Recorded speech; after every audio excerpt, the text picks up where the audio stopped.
Hello, and thank you again for joining me for the second part of this presentation given at the Conference for Inclusive Literacy Instruction. My name is Dr. Johari Murray.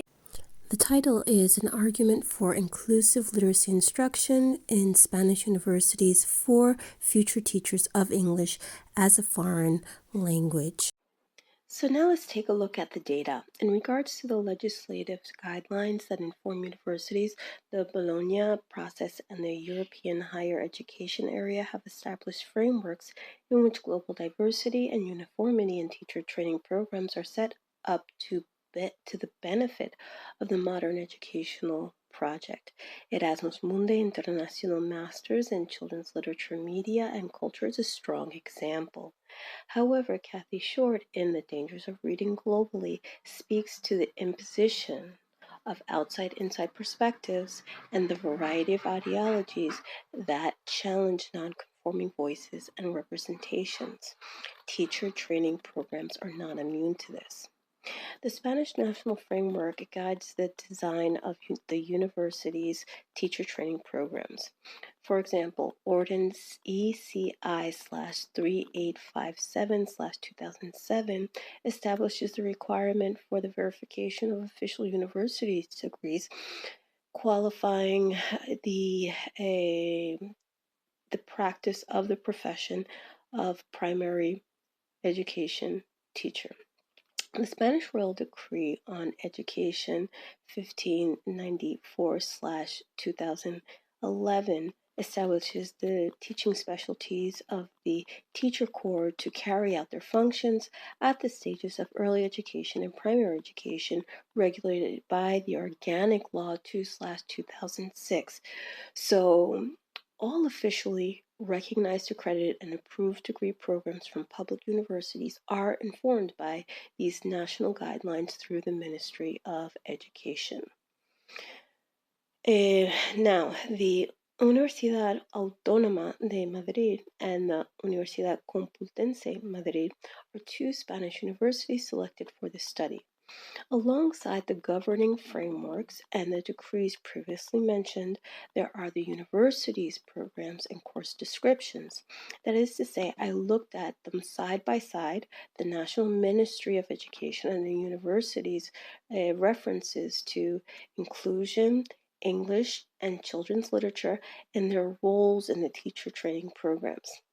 The Universidad Autónoma de Madrid and the Universidad Complutense Madrid are both large, highly regarded public universities that have been selected for their competitive undergraduate teacher education programs. Course offerings of primary school future teachers of English as a foreign language are examined using the data listed from their websites. Taking into account that the Universidad Autónoma de Madrid is a young institution of higher learning founded in 1968, it holds an esteemed position among other European universities. The Universidad Complutense Madrid, however, is a much older institution, finding its origins at the end of the 13th century. It ranks 64th in all of Europe, offering very rich and rigorous primary education teacher training programs for English as a foreign language. Both universities factor in the changing natures and needs of their students and the future students of their students.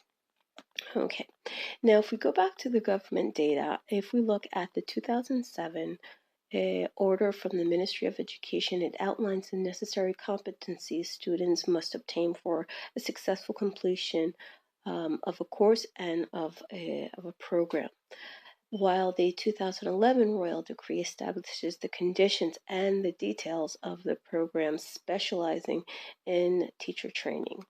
In regards to children's literature specifically, the law expresses that primary teachers in training are to understand the basic principles of language and communication, how literacy is conducted, and also knowing about children's literature, to understand school curriculum, languages and literature, to have students speak, write, and read correctly and adequately in official languages as they correspond to the autonomous community, to know the processes of learning written languages and how to teach it, to promote reading and writing, and to understand and know about the difficulties that other language learners have, to deal with different situations in regards to language learning in multilingual contexts, so that students can express themselves orally and in writing,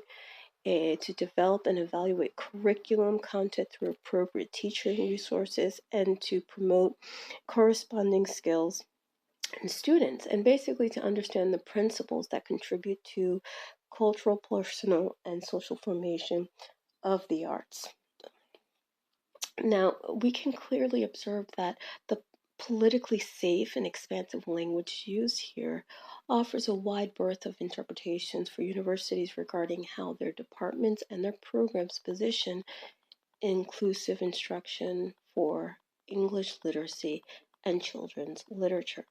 Turning to a comprehensive study by Cerillo from 1990, he reports at the time of his research that of the 52 teacher training programs from Spain, only 8 of them included children's literature as a required course, while 6 of which were housed in the literature department. The other 14 were distributed among different departments and offered as an elective and not as a requirement. Now, the Universidad Autónoma de Madrid and the Universidad Complutense de Madrid fully comply with all European and Spanish mandates and provide for strong pedagogical training in both required and elective courses. Language and literature for native Spanish and English as a foreign language courses have provided a good starting point to consider how to teach children's literature in primary education teacher training programs. The Universidad Autónoma of Madrid and the Universidad Complutense de Madrid provide details of their teacher training program online.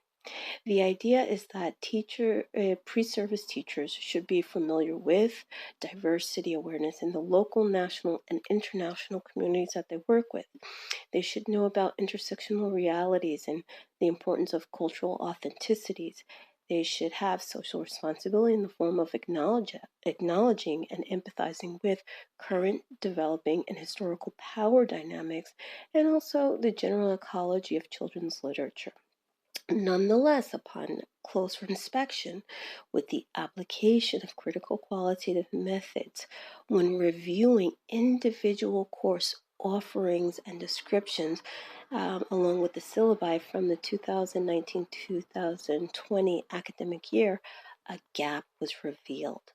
Neither university had positioned children's or young adult literature for inclusive literacy instruction in English as a foreign language, and much less from a critical transnational perspective. Sharing a few details, the Universidad Autónoma de Madrid offers a 4-year program to earn a bachelor's degree in education. A course in children's literature does not appear until the 2nd year, in which students are expected to know the process of acquisition and development of literacy competencies, to have sufficient literacy training and be familiar with children's and young people's literature and text and the oral tradition, to develop and evaluate the contents of the literature curriculum by means of appropriate didactic resources and proposals, to promote corresponding skills in the students, to elaborate reading itineraries, to construct proposals for the promotion of reading and writing, to evaluate and select texts and material for the teaching of literature. And as students progress into their 4th year, a 2nd course titled Children's Literature in English Language is offered, with the expectations that students develop communicative competence in foreign language, in this case, English, as set out by the Common European Framework of Reference for Languages, and demonstrate the linguistic, the phonological, the phonetic, and the morphosyntactic and pragmatic, along with the social cultural knowledge of English. And they need to achieve it on the highest level, which would be, in this case, the C1 level. They also need to show positive attitudes and representation and openness to diversity, and just be aware of children's literature as a foreign language and to be able to use it as a teaching resource. Now, the Universidad Complutense Madrid offers a 5-year program to earn a bachelor's degree in education. The children's literature course appears in the 3rd year, along with other philology courses focused on traditional, modern, and classic Spanish literature. The course, titled Reading, Writing, and Children's Literature, has learning outcomes for students listed as knowing the acquisition of reading and writing in early childhood, discovering the educational values of literature, and an authentic integral education, and to develop personal critical sense in regards to creations aimed at children, to make traditional literature known, as well as authors best suited to encourage a taste for literature. They are expected to promote works for language development, emotional and social education in children, and use stories and poems and works of theater. As students progress into their 4th year, they have their 2nd course on children's literature and education. The expectation is that it provides a deeper approach to the prior course, where students are able to really expand that encouragement for a taste of reading as a source of pleasure and knowledge, as well as a means to support the integral development of the person. They're also expected to recognize the role of literature and the cultural heritage from different countries for each language, and provide a criteria for selection of quality literary text, and to guarantee the correct use of oral and written language, and taking a model of the use of language in the selected text. Now, that it offers a really general overview of what's happening in both universities. Susan Gannon proposes several questions about children's literature as a discipline, and cites Margaret Mead and Richard Flynn in conceiving the discipline as a network of related scholarly, pedagogical, and practical studies, all equal in status, their immediate importance depending on their usefulness in answering whatever question needs to be addressed at a particular point. The expansive and very open language from the course descriptions and featured in both universities replicate that kind of general language used in government policies. Specific attention and terminology regarding inclusive instruction is not employed. Transnational English is alluded to in very vague terms, and critical thinking for students, but not critical stances for teachers, are accounted for in these 2 teacher training programs. For these reasons, I'm making the argument for teacher training programs in Spain to critically center children's and young adult literature upon the dyad of inclusive literacy instruction and transnational teaching of English. This will better prepare future teachers to contribute to the evolving transformative process of enriching the profession. Future teachers of English as a foreign language in primary school settings should be compelled to normalize the critical examinations of worldviews and stories, the analysis of embedded hierarchies in English, and also the framing of stories in the context with the interpolations of intersectional entanglements with historical, political, linguistics, and cultural dimensions. Teachers are agents of change and transformation. Teacher choices and treatments are conditioned by the programs where they received their training. Future teachers of English in Spain would benefit from transnational perspectives as a way to potentiate the intersectional nature of inclusive literacy instruction. In other words, I am advocating for enhancement to the teacher training programs in the Universidad Autónoma de Madrid and the Universidad Complutense de Madrid and other similar Spanish university programs. I propose the creation of a course or even multiple courses that integrate inclusive literacy instruction, teaching English as a foreign language, and children's literature. This integration is not merely a suggestion. It is an imperative step towards fostering transformative teaching practices and nurturing inclusive educational environments. By amalgamating these critical components and not treating either element as something separate or of unequal weight, we prepare educators to navigate the complexities of English language instruction while simultaneously fostering inclusivity and accessibility. Strategic affordances of accessibility, adaptation, and accountability that's shared can be carefully normalized. English as a recognized dominant world language presents complex identities and knowledge formations transnationally that must be challenged. Critical stances in children's literature as a foundational component serves multiple purposes for reading and writing. And it also serves as a major constituent of community literacy spaces.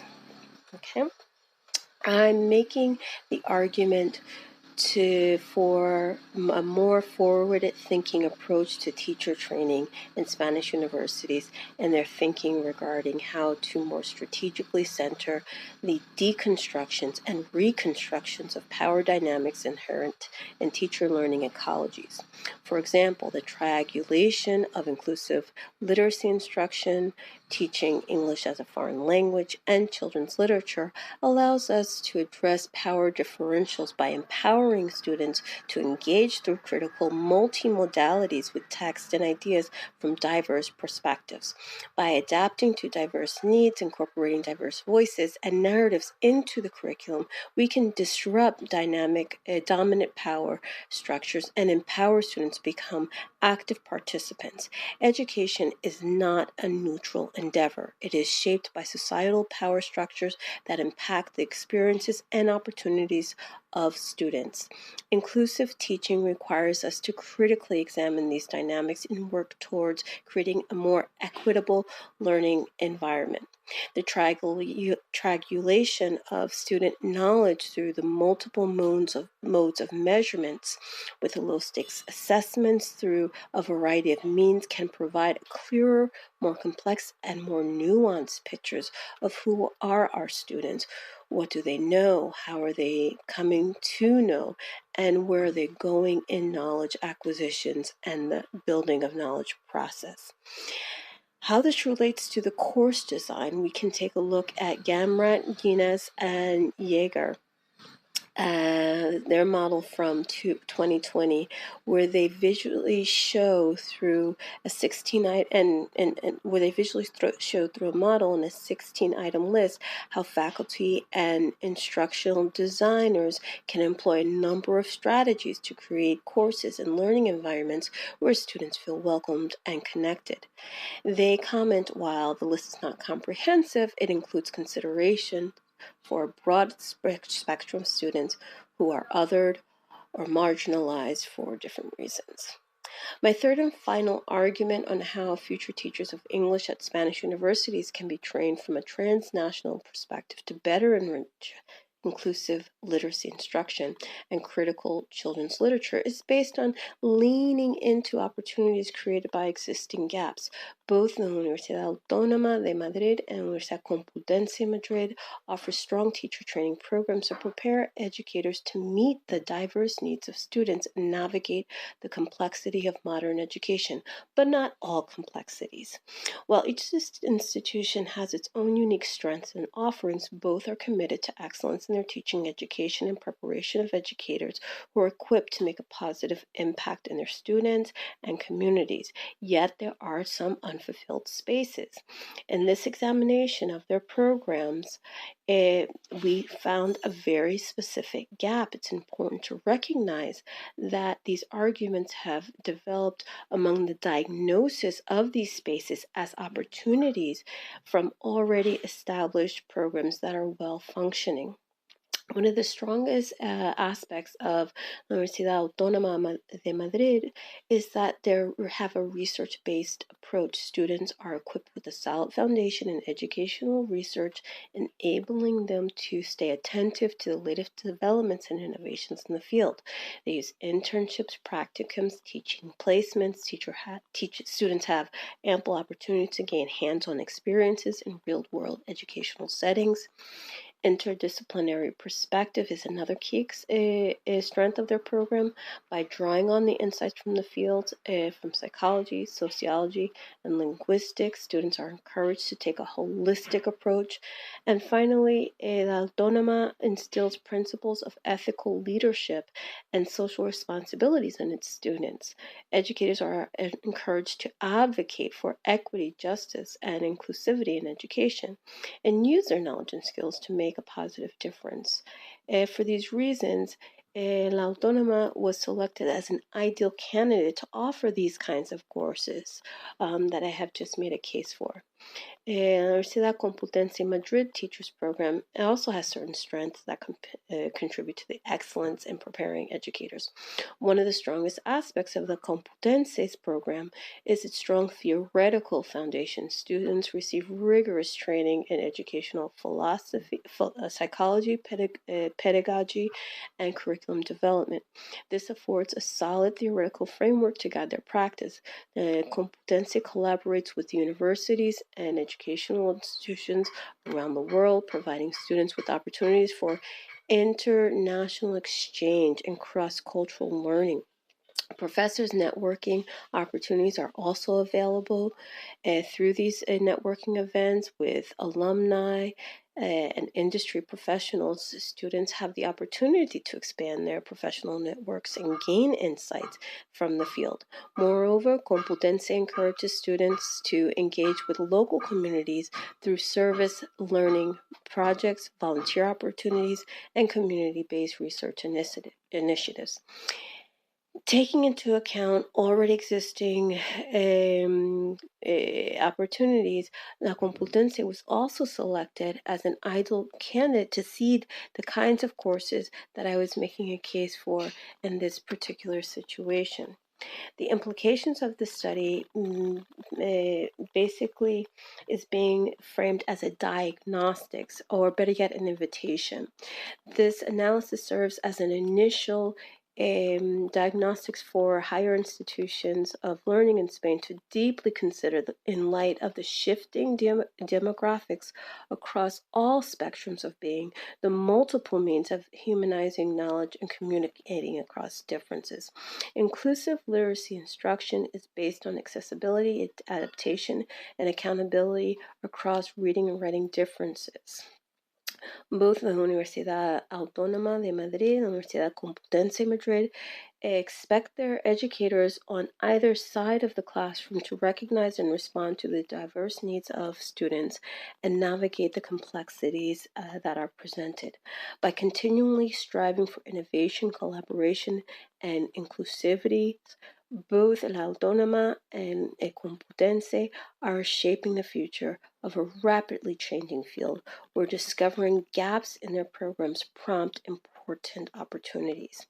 As Europe is being transformed by demographics, digitalization, and different demands from the future, the roles and expectations of teachers are being impacted as well as their students.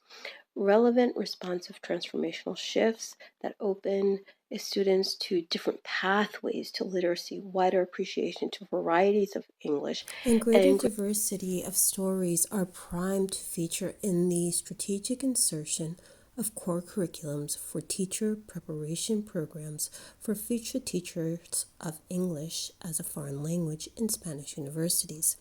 Thank you so much for your time and your attention.